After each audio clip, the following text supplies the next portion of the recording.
I'm now trying to get the underside of the nostril, so I'm cutting that out, and this tool proves to be a little bit small, so I swap to something bigger. It's across the grain, so I'm using a mallet to cut down. So I'm cutting underneath the nostril here, and when I make the side cut like this here, there is the upper lip coming in.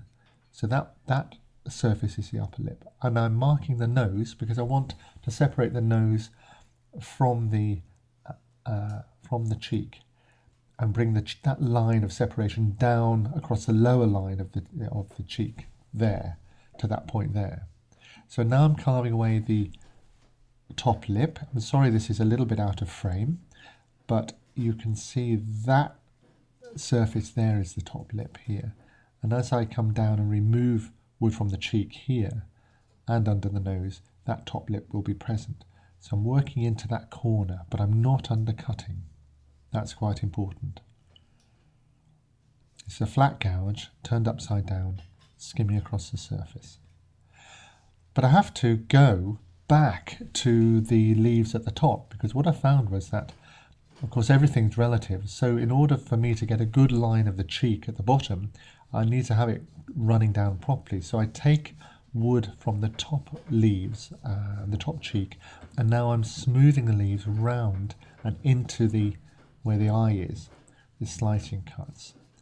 So this now gives me the line of the cheek, so I can come back down to here, down to the bottom of the cheek, and start cutting that point in there. Still not undercutting, but that line is important. And in this corner, I'd be better off with a fishtail gouge, because these three surfaces, leaf, cheek and upper lip, all meet here at a nice point.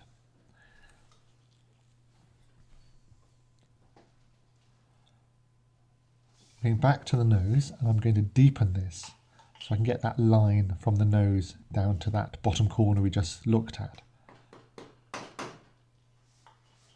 In with a mallet, and then taking off wood there. It looks as if I'm undercutting, but I'm not undercutting, going straight back, taking wood out.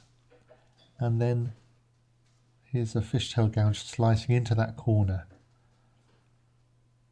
down into that corner, and there is the upper cheek coming into the junction with the nose.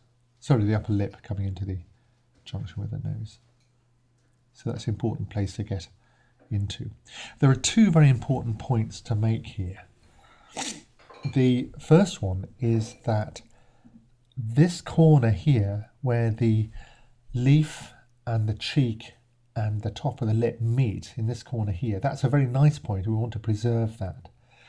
So we don't want to make sure that's a nice tight cut. We don't want to sort of bodge that. We want to make that nice and tidy. And the other side here is the second point, is that the nose doesn't want to be undercut. Definitely don't undercut this at this point. You can see I haven't. So this is as far as I've gone for the moment. I don't like finishing off a part of the carving without keeping the whole going. So I really want to work on this before I do the details and finishing off here. Look how deep it is in this point. It's really probably 1.5 of my knuckles, so it's really quite deep in there, lots of shadow.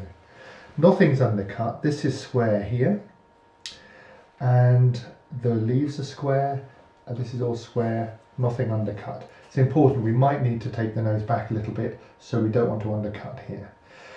So what I want to do now is leave these parts for a later point and move on to this bit of the carving.